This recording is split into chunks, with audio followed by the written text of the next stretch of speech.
देखिए जी, अभी तक जो हमारा रेस्क्यू ऑपरेशन है इसमें 28 के करीब डेड बॉडीज़ रिकवर हुई हैं। वो सारी की सारी डेड बॉडीज़ भेजी गई हैं हॉस्पिटल और उस वहाँ से आगे फिर डीएनए सैम्पलिंग के लिए और आगे भेजी गई हैं ताकि जो लोग मिसिंग हैं ताकि उनकी शनाख्त हो सके और उनको अपने प्यारों को हैंड ओवर किया जा सके। अभी तक जो काम चल रहा है रेस्क्यू एंड रिलीफ वाला, इसमें बिल्डिंग का तकरीबन कोई 35 से 40% हिस्सा गिरा हुआ है जिसको क्लियर किया जा रहा है। और अभी करंटली हमने हैवी मशीनरी की मदद से छत से जो हैवी चिलर्स हैं वो उतार रहे हैं ताकि छत पे और वज़न ना पड़े, क्योंकि इस एरिया को ऑलरेडी दो पार्ट हैं इसके। एक पार्ट को एसबीसी क्लियर कर चुकी है कि उसमें अभी भी फिज़िकल उसकी स्ट्रेंथ बिल्कुल ठीक है, लेकिन एक हिस्सा बहुत ख़तरनाक है। उस हिस्से के गिरने का खतरा है जहाँ पे ये चिलर्स पड़े हुए हैं। तो अभी वज़न कम कर रहे हैं, छत से चिलर्स उतार रहे हैं। बाकी टीमों के सेफ्टी का ख्याल रखते हुए हम काम कर रहे हैं। मैं जैसे बार बार कह रहा हूँ कि बिल्डिंग बहुत कमज़ोर हो चुकी है एक साइड से, उस साइड से हम थोड़ा एहतियात से जा रहे हैं। और mezzanine first and second floor clear कर चुके हैं, अंदर सर्चिंग हो चुकी है, लेकिन फिर भी सर्चिंग करेंगे दोबारा क्योंकि डेब्री भी बहुत ज़्यादा है अंदर, ताकि मज़ीद कोई लाशें या मज़ीद कोई इंसान फंसा हुआ अंदर ना मिले। ठीक है। अच्छा, हमने देखा कि अभी कुछ देर कबल आपकी इंतज़ामिया के अफराद जो यहाँ निगरानी कमेटी जो आपने बनाई है, उन्होंने एक मज़दूर को गिरफ़्तार करवाया, पुलिस को हिरासत में दिया इसको, जो कि यहाँ से रकम जो है नकदी रकम चुरा के फ़रार हो रहा था। ठीक है, अच्छी कार्रवाई की इंतज़ामिया ने, मुसलसल निगरानी कर रहे हैं। इसी तरह से 3 डंपर के गायब होने की इतलात मिल रही थी, उसकी रिकवरी के हवाले से और इसके हवाले से बताइएगा। देखिए जी, हमने जैसे कि इसमें जो इस प्लाज़ा के एसोसिएशन है वो भी हमारे साथ है, और हमने जैसे पहले ही कहा है कि सब पे हमने नज़र रखी हुई है और किसी भी किस्म की कोई भी चीज़ हम जाने नहीं देंगे, क्योंकि ये अमानत है हमारे पास। इस अमानत का ख्याल रखना हमारा फ़र्ज़ है। दूसरा, 3 डंपर नहीं थे, 2 थे। वो भी हम करीब वो भी उसकी इंक्वायरी चल रही है। वो भी कहीं नहीं जाएंगे इंशाल्लाह, वो भी हम देख लेंगे उसकी इंक्वायरी चल रही है और वो भी हम देख लेंगे। अच्छा सर, ये जो जैक लगाने का काम है वो क्या स्टार्ट कर दिया गया है? अगर नहीं किया गया तो कौन से वक्त स्टार्ट किया जाएगा?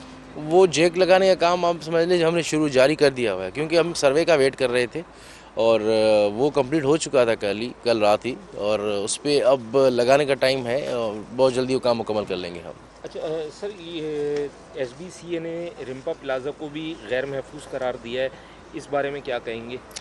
देखिए जी, गैर महफूज करार तो नहीं दिया, लेकिन एक डिटेल्ड रिपोर्ट और डिटेल सर्वे हमने किया है, एसबीसीए ने करवाई है, उस एसबीसीए से करवाई गई है। उसका जब तक स्ट्रक्चरल रिपोर्ट हमें फाइनल नहीं मिलता तब तक हम उसको डिक्लेयर नहीं करेंगे, और उसका रिपोर्ट भी जल्द हम शाया कर देंगे। बहरहाल thank you sir. Thank you sir. Deputy commissioner Javed Nabi Khoso media से गुफ्तगू कर रहे थे। उनका कहना था कि अब तक 28 लाशें निकाली जा चुकी हैं। इमारत का वजन कम करने के लिए एयर कंडीशनर्स उतारे जा रहे हैं। फ्रंट से होना है, तो जब शटर उठाए जाते हैं तो फिर वो थोड़ी देर बाद क्लियर होता है। अभी मैंने दोनों जगह पे शटर उठवाए थे और वो धुआं जो थोड़ा बहुत भी था वो भी क्लियर हो गया।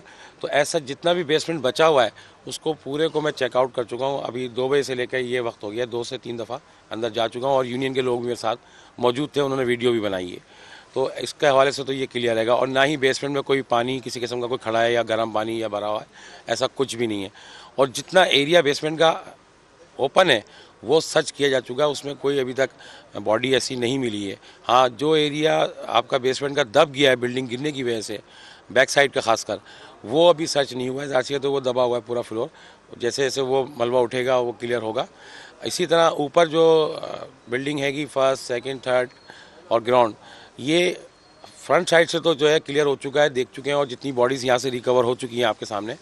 अब वो एरिया जो दबा हुआ है और जो रिम्पा प्लाजा के साइड वाला एरिया है वो अभी सर्च होना बाकी है, खासकर दूसरा और तीसरा है। तो अब इस वक्त हमने इसकी कूलिंग का अमल मुकम्मल कर लिया है, धुआं बिल्कुल भी बराए नाम रह गया ऊपर।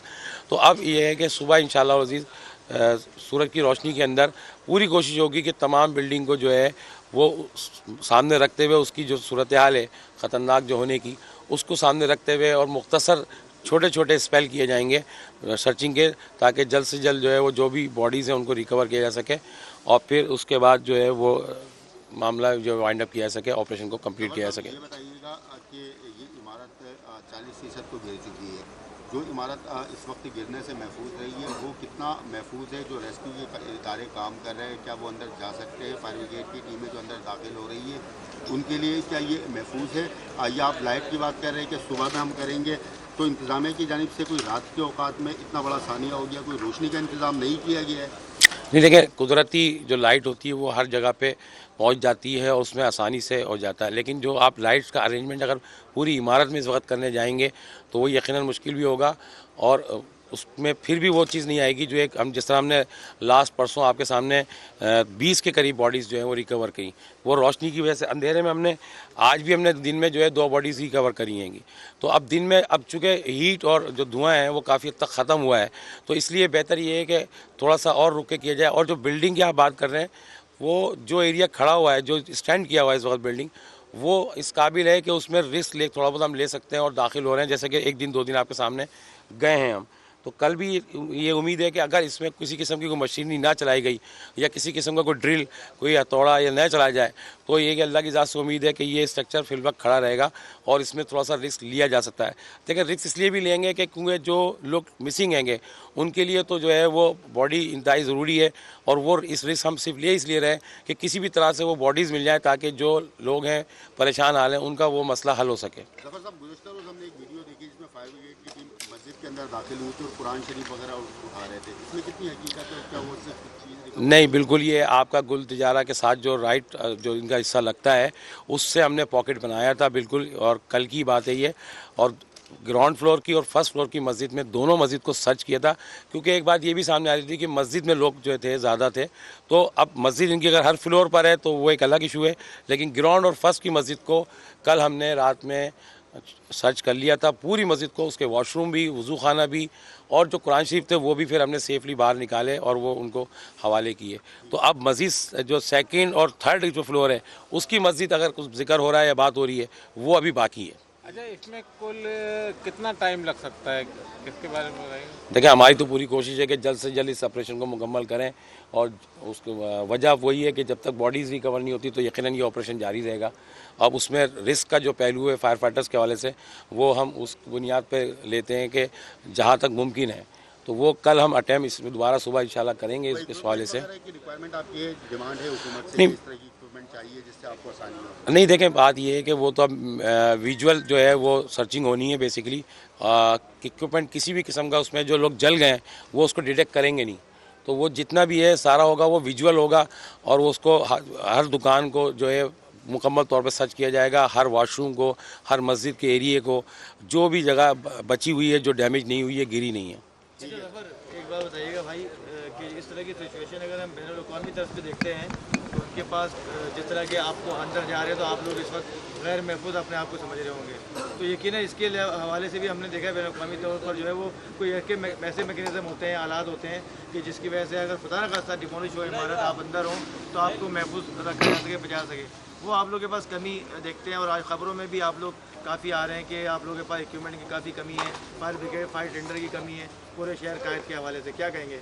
देखिए, फायर इक्विपमेंट के हवाले से तो अल्लाह का शुक्र है कि सारी चीज़ें मौजूद हैं, लेकिन चूँकि ये एक रेस्क्यू ऑपरेशन बॉडी सर्चिंग वाला जो है ये अर्बन सर्च एंड रेस्क्यू हमारे साथ मौजूद है, वो बेसिकली फ्रंट लाइन पर काम कर रही है इस मामले में और हमारे फायर फाइटर उसको जो है बैकअप में आते हैं।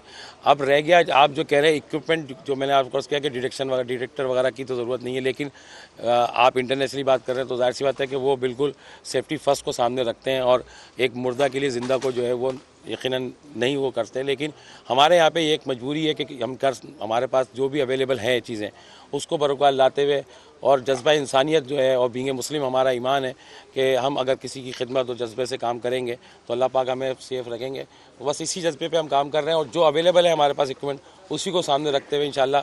और ये ज़रूर है कि इमारत को बार बार सर्च करते हैं, देखते रहते हैं कि ऐसा ना हो कि ये बिल्कुल आखिरी मराइल में हो, तो अगर ऐसा होगा तो फिर उसमें उस जगह नहीं जाया जाएगा, लेकिन अगर किसी जगह गुंजाइश होगी तो उस पॉकेट को बिल्कुल सर्च किया जाएगा।